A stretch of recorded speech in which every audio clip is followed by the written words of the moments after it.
जिला बिजनौर की रहने वाली खुशी की शादी राजू से हो जाती है। वो उसको मुंबई लेकर चला जाता है। फिर किसी कारणवश खुशी का पैर टूट जाता है और वो गिर पड़ती है।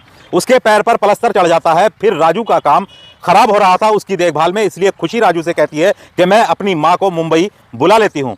तो फिर उसकी माँ खुशी के पास उसकी देखभाल के लिए पहुंच जाती है। और उसके बाद एक रात को जब खुशी को लघु शंका हुई तो खुशी को लघु शंका के लिए पहुंचाकर बाथरूम में वापस बिस्तर पर आकर लेट जाती है और राजू का हाथ जो है वो खुशी की मां यानी अपने सास के सीने पर रखा जाता है।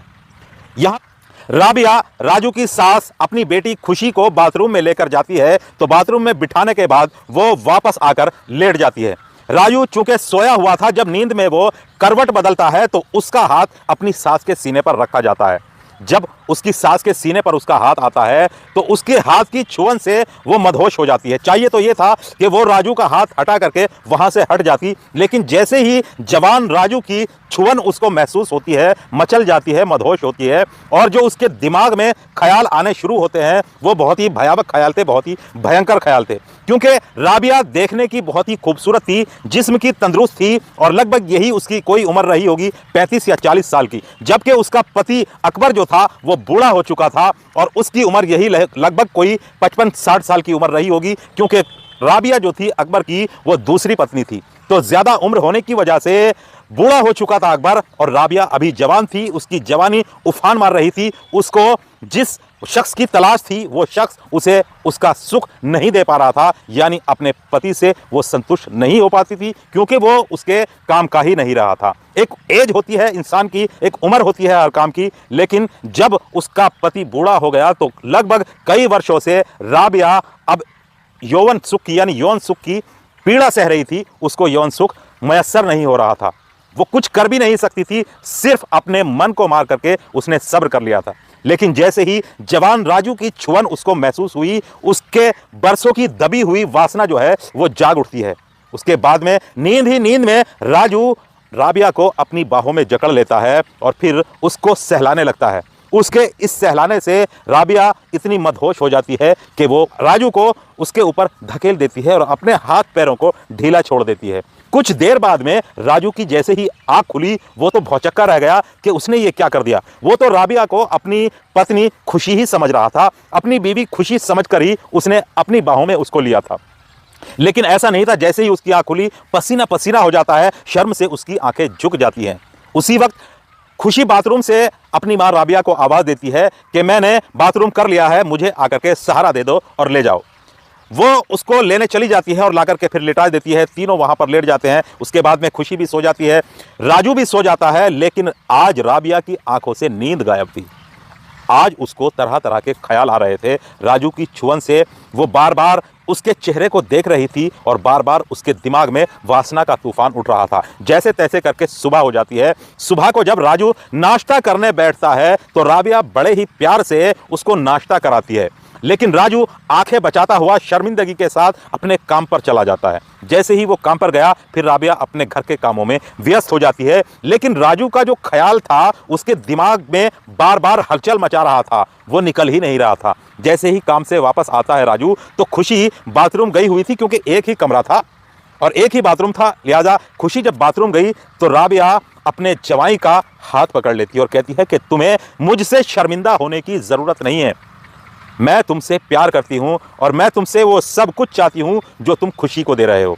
जैसे ही राजू उसकी ये बात सुनता है वो तो भौचक्का रह जाता है और वो कहता है कि सासू जी ऐसा नहीं हो सकता, रिश्ते में तुम मेरी सास लगती हो और मैं तुम्हारा दामाद हूं, तुम्हारी बेटी का पति हूं, उसका शौहर हूं। मेरा ये हक नहीं है कि मैं तुम्हारे साथ इस तरह का गंदा काम करूं, मुझे ऐसा नहीं करना चाहिए, ना ही मैं ऐसा करूंगा। राबिया कहती है कि जब प्यार किया तो डरना क्या, राजू मैं तुमसे बहुत प्यार करती हूं, एक बार प्यार से मेरी तरफ कम से कम नजर भर के मुझे देखो तो सही, मुझे तुम एक बार जब प्यार से देखोगे तो खुशी से ज्यादा मैं तुम्हें लज्जत दूंगी, खुशी से ज्यादा मैं तुम्हें प्यार दूंगी। क्योंकि देखने में राबिया जो थी वो खुशी से वाकई बहुत ज्यादा खूबसूरत थी, अपने आप को इतना मेंटेन रखा हुआ था, ऐसा लगता था जैसे कि वो खुशी की मां नहीं बल्कि उसकी बड़ी बहन हो। राबिया की बातों से राजू भी अब फिसलने लगा था, उसका मन भी अब उसकी तरफ होने लगा था। जैसे जैसे राबिया उससे खुशामद कर रही थी, अपने साथ उसको मनाने की कोशिश कर रही थी, अब राजू जैसे ही नजर भर के अच्छी तरह से राबिया को देखता है तो फिर उसके मन में भी जो शैतान अभी तक सो रहा था वो जाग उठता है। अब राजू कहता है कि राबिया, अगर हम दोनों आपस में मिलते हैं तो फिर हमारा एक ही कमरा है, यहाँ जगह नहीं है, हम कैसे मिलेंगे, यहाँ हर वक्त खुशी रहती है। तो राबिया कहती है कि राजू, इसका सोल्यूशन भी मेरे पास है। इसका उपाय यह है कि तुम बाहर मेडिकल से नींद की गोलियां लेकर के आ जाओ। रात को जब खुशी सोएगी तो मैं उसके दूध में नींद की गोलियां मिला दूंगी, और जब नींद की गोलियां का असर खुशी पर होगा तो वो बेहोशी में चली जाएगी, गहरी नींद में चली जाएगी, और फिर हमारा मिलन आसान है। राजू की बात समझ में आ जाती है और वो राबिया जैसे जैसे उसको बताती है वो वैसे ही वैसे करता रहता है। बाहर मेडिकल जाता है और वहां से नींद की गोलियां लेकर के आ जाता है और वो राबिया को देता है। प्लान के मुताबिक राबिया रात को दूध में उन गोलियों को मिला देती है और उसको पिला देती है। कुछ देर दूध पीने के बाद खुशी गहरी नींद में सो जाती है। जैसे ही खुशी गहरी नींद में सोई तो फिर राबिया और राजू एक जगह हो जाते हैं। आज उन्होंने रिश्तों को तार तार करने की पूरी ठानी हुई थी। आज उन्होंने वो सारी मर्यादाओं की दीवारों को लांघने का फैसला कर लिया था जो रिश्तों में होती है। अक्सर सास और दामाद के बीच में जो रिश्ता होता है वो माँ बेटे का होता है। बीवी की माँ भी उसकी माँ ही थी, लेकिन दोनों ने आज उस दीवार को लांघने का बिल्कुल पक्का इरादा कर लिया था और इसी वजह से उन्होंने खुशी को बेहोश कर दिया था। अब दोनों आज़ाद थे, ना तो उन्हें खुशी का डर था और ना ही उन्हें रिश्तों और मर्यादाओं का डर था। फिर उस कमरे में ऐसा ज़बरदस्त वासना का तूफान उठता है जिसमें दोनों ही निहाल हो जाते हैं। दिनों से राजू भी वासना की आग में जल रहा था और राबिया तो वासना की आग में लगभग सालों से, बरसों से तरस रही थी संभोग के लिए, क्योंकि उसके पति से वो संभोग हो ही नहीं पाता था जिस संभोग को वो चाहती थी। आज दोनों की मुरादें पूरी हो चुकी थी। जैसे ही जवान और कड़ियल नौजवान राजू ने राबिया को अपनी बाहों में लिया और फिर उसने उसको जो सुख दिया वो सुख राबिया भूल नहीं पाई। अब तो राबिया राजू की दीवानी हो गई थी और हर रोज उनके बीच में वासना का ये तूफान हर रोज उठता। उस कमरे में खुशी के सोते हुए ऐसा जलजला आता कि हर रोज जिसमें रिश्ते तार तार हो जाते। अब उनका रोज का यही काम हो गया था। राबिया बहुत खिली खिली रहने लगी थी। राबिया तो मानो जैसे एक बंद कली थी जिसको वो सुख नहीं मिल पा रहा था जो वो चाहती थी। जैसे ही राजू का सुख उसको मिला वो बंद कली से गुलाब का फूल हो जाती है, खिलकर गुलाब की पंखड़ियों की तरह महकने लगती है, चहकने लगती है। इसी तरह से रहते हुए राबिया को राजू के पास मुंबई में लगभग 4 महीने हो गए थे और अब धीरे धीरे खुशी भी ठीक हो चुकी थी, लगभग चलने फिरने के लायक हो चुकी थी। जब खुशी चलने फिरने के लायक हुई और 4 महीनों का समय इसी तरह से बीत गया और खुशी को कानों कान भी ये खबर नहीं हुई कि उसकी माँ और उसका शौहर क्या गुल खिला रहे हैं, तो एक दिन अचानक बातों ही बातों में खुशी अपनी माँ से कहती है कि माँ, यहाँ आए हुए तुम्हें काफ़ी दिन हो गए और अब मैं ठीक भी हो गई हूँ, इसलिए अब तुम वापस घर बिजनौर चली जाओ।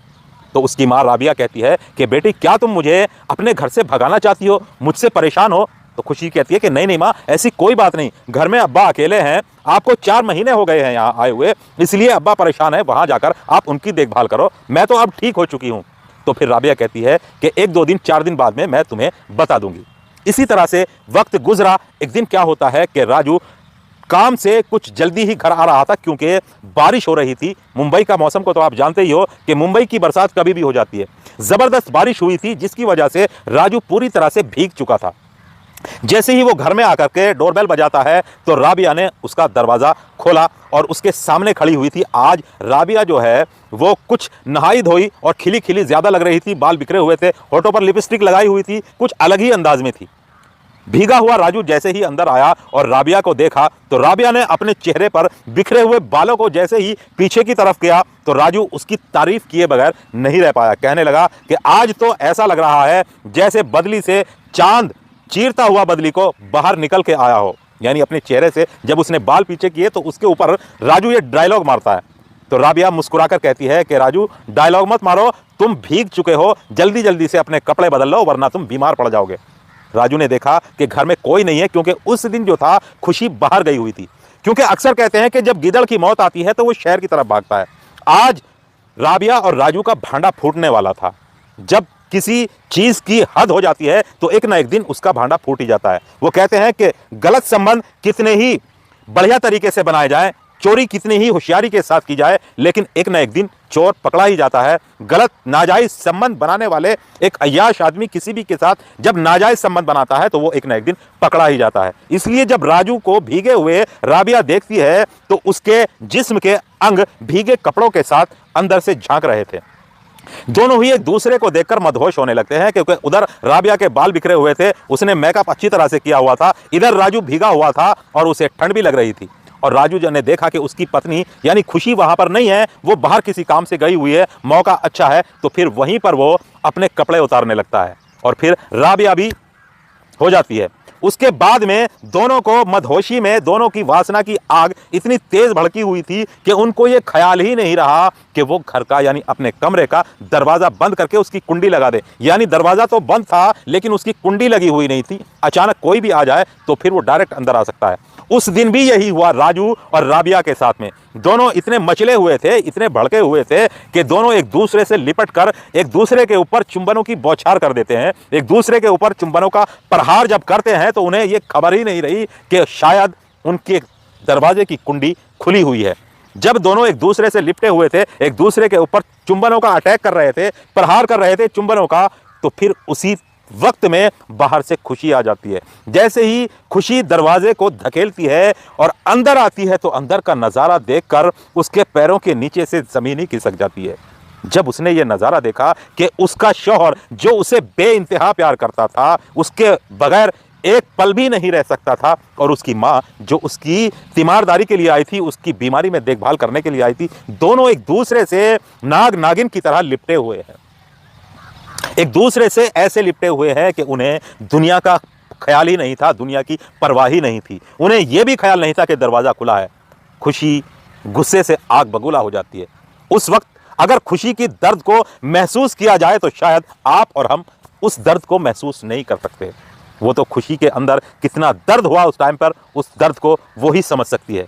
और वो कहती है कि माँ, तुम्हें शर्म नहीं आई अपनी बेटी के सुहाग पर डाका डालते हुए? माँ, तुम्हें शर्म नहीं आई अपनी घर की इज्जत को तार तार करते हुए? तुम्हें शर्म आनी चाहिए। तुम अपनी बेटी के शौहर के साथ जो रंगरेलियां मना रहे हो, ना ही इसे समाज स्वीकार करता है और ना ही इसे कोई धर्म मजहब स्वीकार करता है। ये धर्म मजहब के हिसाब से भी गलत है, समाज के हिसाब से भी गलत है। ये तरीका तुम्हारा बिल्कुल गलत है। और अपने शौहर को कहती है कि तुमने किस हक से मेरी माँ के साथ ये रंगरेलियां मनानी शुरू की? क्या हक है तुम्हारा अपनी माँ के साथ मुकाला करते हुए? जैसी तुम्हारी माँ है ऐसे ही मेरी माँ तुम्हारी माँ समान है। तुम्हें शर्म नहीं आई? तुम्हारे हाथ पैर नहीं कांपे एक दूसरे को पकड़ते हुए, एक दूसरे से लिपटते हुए? तुम्हें जरा भी गैरत नहीं आई? ना ही समाज की तुमने परवाह की और ना ही तुमने मजहब की परवाह की। तुम किस मिट्टी के बने हुए? जब अपनी माँ और अपने शौहर को खुशी नसीहत कर रही थी तो दोनों खड़े हुए कपड़े पहन रहे थे जल्दी जल्दी। उन्हें यह पता नहीं कि खुशी क्या रहे, वो तो जल्दी जल्दी अपने कपड़े पहनते हैं। और उसके बाद राबिया खुशी की माँ पास से गमला उठाती है और खुशी के सर में दे मारती है। जब खुशी के ऊपर ये अटैक होता है तो खुशी गिर जाती है और गिरकर नीचे तड़पने लगती है। तो फिर राबिया कहती है कि राजू, क्या कर रहे हो? जल्दी से इसका गला घोट दो, मैं इसके पैर पकड़ती हूँ, वरना ये पूरे समाज में हमें बदनाम कर देगी, हमें कहीं का नहीं छोड़ेगी, हम सबके सामने रुसवा हो जाएंगे, बाहर समाज को क्या मुंह दिखाएंगे। इसलिए इसका जिंदा रहना हमारे लिए खतरे से खाली नहीं है। और फिर राबिया अपनी बेटी के पैर पकड़ती है और राजू उसके सीने पर चढ़ जाता है और अपने प्यार करने वाली बीवी को, जिससे वो बेइंतहा प्यार करता था, जिससे उसने जीने मरने के साथ रहने की कस्में खाई थी, हर वक्त उसका साथ देने की कस्में खाई थी, उसी का गला घोटने लगता है उसके सीने पर चढ़कर। और अपने हाथों की पकड़ को इतना उसने मजबूत कर दिया था कि खुशी के हलक से चीखें भी नहीं निकली थी और वो दम घुटने से कुछ देर बाद, तड़पने के बाद मर जाती है, इस दुनिया से चली जाती है। उसको मारने के बाद अब दोनों का जुनून जो है वो उतर चुका था, अब दोनों की आंखें खुल चुकी थी। अब उनके सामने सबसे बड़ा सवाल ये था कि खुशी की लाश को ठिकाने कैसे लगाया जाए, पुलिस से कैसे बचा जाए। लेकिन अपराधी कितना भी शातिर हो, अपराध तो वो जज्बात में कर देता है, लेकिन बाद में जो जिंदगी भर उसे पछताना पड़ता है उसका उसने कभी अंदाजा भी नहीं लगाया होगा, कभी वो सोच भी नहीं सकता। और यही फिर राजू और राबिया के साथ होता है। सास और दामाद ने मिलकर के खुशी की हत्या तो कर दी थी, लेकिन पुलिस से वो नहीं बच पाए। दोनों को गिरफ्तार किया जाता है और फिर अदालत में पेश करके दोनों को जेल भेज दिया जाता है। एक मां ने अपनी बेटी के बसे बसाए घर को बर्बाद कर दिया था। अब राबिया भी जेल में थी, राजू भी जेल में था और खुशी इस दुनिया में नहीं थी। उस बेगुनाह की दोनों ने इतनी दर्दनाक और इतनी भयानक मौत दी थी उसको कि जिसकी उसने कभी कल्पना भी नहीं की थी। बिजनौर से जब वो राजू के साथ मुंबई गई थी तो उसने कभी सपने में भी नहीं सोचा था कि उसकी मां उसके पास मुंबई पहुंचेगी, उसका घर उजाड़ेगी, फिर उसकी हत्या कर देती। ऐसा कभी उसने नहीं सोचा होगा, लेकिन अक्सर वही होता है इंसान के साथ जो कभी नहीं सोचा।